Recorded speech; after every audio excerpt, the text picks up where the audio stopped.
Everyone, I'm Namuna Kharal and welcome back to my channel. Today I'm going to share 10 important NCLEX tips that was really helpful for me while preparing for the test, and I hope this would be helpful for you too. And in my previous video I had said about the process for applying NCLEX and the license transfer or the license endorsement process. So if you have not watched that video, do watch that video too. Now let's begin. The first tip is don't forget to review diet. From my test, what I found was diet is among the most important topic for NCLEX. I got nearly 5 or 6 questions from that topic. So the most important diets for the test would be potassium containing diet, sodium containing diet, oxalate containing diet. Some of the vitamins are also very important. So if you go through the Saunders book, it is under the nutrition chapter. So make a chart and go through all the diets one by one. We might get these questions in Select All That Apply. And the second tip is don't forget to review the lab values. So there are lots of lab values we have to remember for the test, and they are really very confusing. And the range may also vary from book to book. So pick one book at a time and study the lab value from that particular book, because different books give different lab values. And especially don't forget to review the lab value the day before the test. And the third tip is avoid always or never. So we might get the options that has the word always or never in the answer choices. Usually we do not pick this. They are usually wrong options. So when you look at the answer choices, always look at the word always or never. If it is there, you should not be choosing those options unless you know that this is 100% true. The fourth one is never pick the option that says don't worry. So especially in psychiatry, under therapeutic communication, we might get the options. One of the options would be don't worry.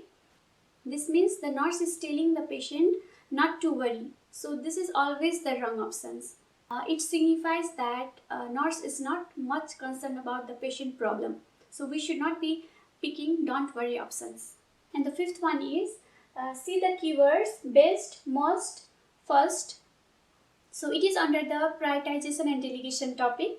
We might get the question, what is the best action of the nurse? Or what is the most important action of the nurse? Or what is the first action of the nurse?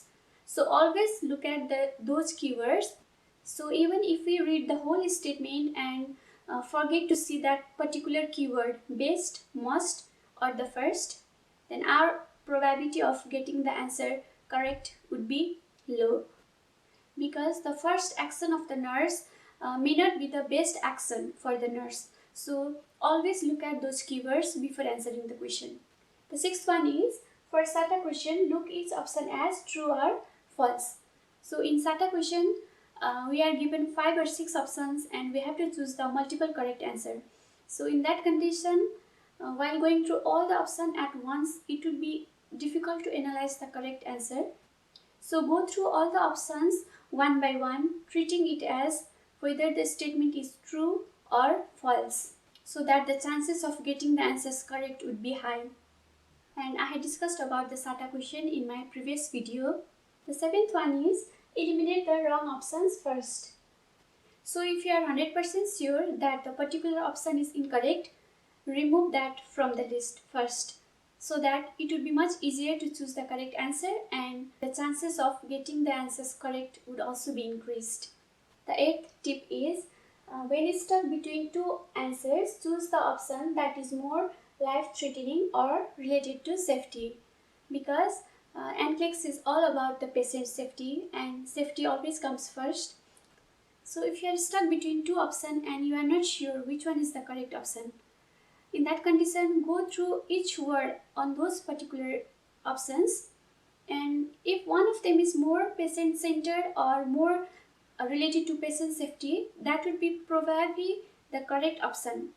I'm not saying it's 100%, but that would be probably the correct option among those two.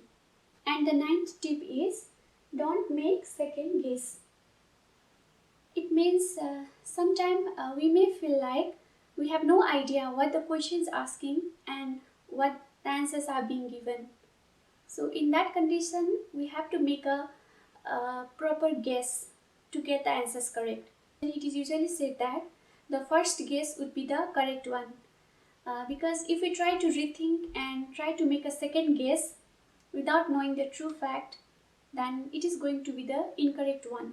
So in that condition, make sure that you try to pick the first guess option until and unless you are sure that your second guess option would be 100% correct. And the last tip is be prepared to get all 265 questions. So make your mind prepared to get the whole 265 questions.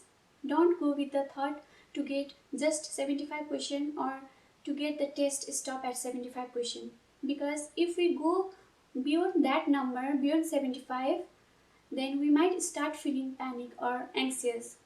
So be prepared with that. So these were some of the important tips that I wanted to share with you all. And do watch my previous videos too. If you like this video, don't forget to subscribe. Thank you for watching and stay safe.